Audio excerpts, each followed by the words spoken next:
Hey guys, welcome to the next tutorial of ethical hacking and penetration testing via Kali Linux.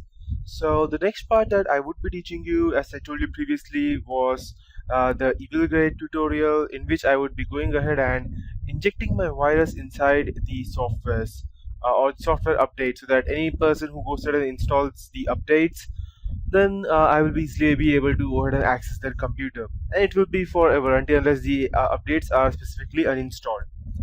But before that, I need to go and teach you the MITM attack, that is man in the middle attack, because without that, you won't be able to understand them perfectly.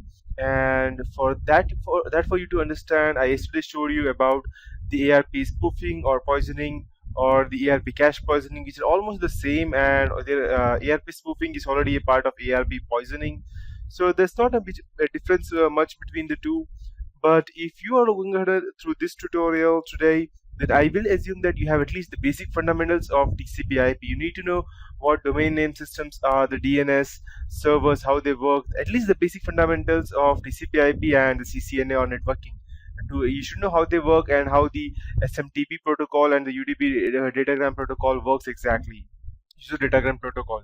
So if you know all of these, then you can go ahead and come back to this tutorial, and it will be quite easy for you to understand. And even if you don't know about all of these fundamentals, then you can just go on the web, search about them a bit. This is the important parts like the TCP/IP, UDP, SMTP, HTTP, and all these things. And once you have the basics of all these things, you can easily go ahead and read that for about 2 to 3 hours for different parts, and you will have the basics, trust me. And those basics are enough for you to understand what DNS spoofing is. So once you know exactly how this works, then you can slowly go ahead and come back to this tutorial and take a look at this. So if you know, and if you already know what the basic fundamentals are, then let me tell you one thing. There are two different things for DNS hacking. That is, one is DNS spoofing and another one is DNS poisoning.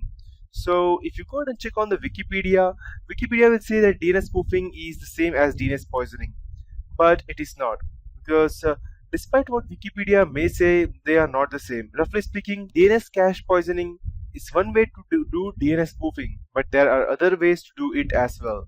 And DNS spoofing refers to the broad category of attacks that spoof DNS records. It is a category of attack and an end goal of the attack rather than a particular attack mechanism. So it's an attack in whole, not any part of an attack.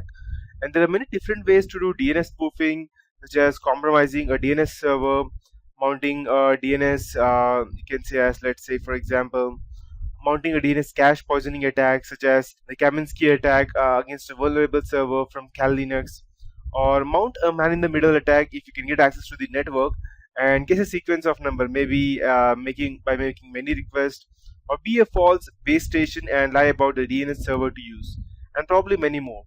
So DNS cache poisoning is one way to do DNS spoofing. DNS cache poisoning refers to the following scenarios, such as many end users use the same DNS cache, and an attacker may manage to inject a forged DNS entry into their cache memory.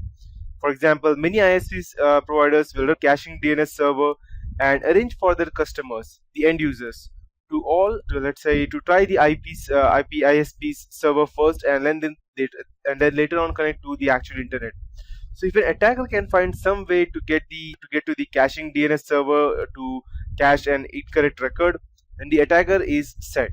He has managed to successfully spoof the DNS records and affect all the end users who rely upon this cache memory. So how does an attacker manage to poison a DNS cache?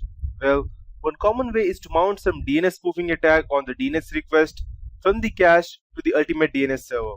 And as you can see it works exactly, it's given over here. This is the user, this is a DNS server, and this is the internet, and I would be using the internet to get to a DNS server, and I will cache it. And these are the two internet services which will go ahead and provide. But the actual way of connecting it will go and search the internet, and let's say it will ask for google.com, but it will redirect itself to me, because I would be posing as google.com. Then the DNS server will go ahead and cache it in its memory, and whenever the user tries to go ahead and try to get any information, he will connect to the DNS server. It will transfer it back to me, and since I need to provide something to the user so that he does not become suspicious, I will go ahead and redirect the traffic to the google.com. So whatever the traffic is going on in between will go through me and not directly. So I will have all the time in the world to do whatever I want, and the person will not even know that. So how does a attacker manage to poison the DNS cache? This will get a little recursive right now because basically you use any DNS spoofing attack, get the cache to accept a spoofed record. Here you can use any DNS spoofing attack that you can, and afterwards the result is that the cache will cache the bogus record, and consequently many end users will now accept that spoofed record too. So that's how the DNS cache, that's the difference between the DNS poisoning and the DNS spoofing. Now let's get back to our main topic, that would be the DNS spoofing and how exactly it works. So in the first tutorials of series, I taught you about the normal ARP communication and how the ARP cache of a device can be poisoned in order to redirect machines, network traffic through another machine, and possible malicious intent. The seemingly advanced MITM attack or man in the middle attack, or known as ARP cache poisoning, is done easily with the right software. In the previous tutorial, I discussed with you a type of attack like the ARP cache poisoning, and ARP DNS spoofing. DNS spoofing is almost the same. If you have not read my previous tutorial, then you need to go. I would recommend you to do so that now, because as this tutorial will go on building, you will need the basics, and ARP poisoning or knowing how it works is very important for you to understand DNS poisoning as well. So DNS spoofing is a man-in-the-middle attack used to supply false DNS information to the host so that when they attempt to browse, let's say for example www. let's say Bank of America or bankofindia.com, there is no such thing as Bank of India, but still I just took a random name, or let's say bankofamerica.com at the IP address 192.168.2.23, something like that, they're actually sent to a fake www.bankofamerica.com residing at the IP address which is totally different, which an attacker has created in order to steal the online banking credentials and account information from unsuspecting users. And this is actually done quite easily, and we will see how it works exactly and how it is done, and finally how to defend against this kind of attack. And I will also go and teach you how the normal DNS communication works, so that you need to know the basics of how the domain name system works and how they can be like you can say as a serious threat if not taken care of properly. And there's more than one way to go and do these kinds of DNS spoofing. You can have multiple tutorials, or you don't even need sometime the proper software. You can just, if you have sufficient network information, you can still do that. And I will be using the technique over here called as DNS ID spoofing.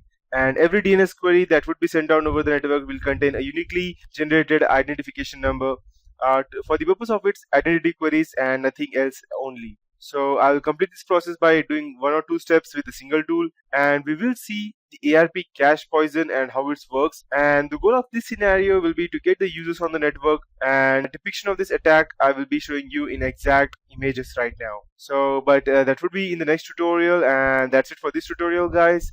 So now since you have the basics, just let's go ahead and check how it works exactly.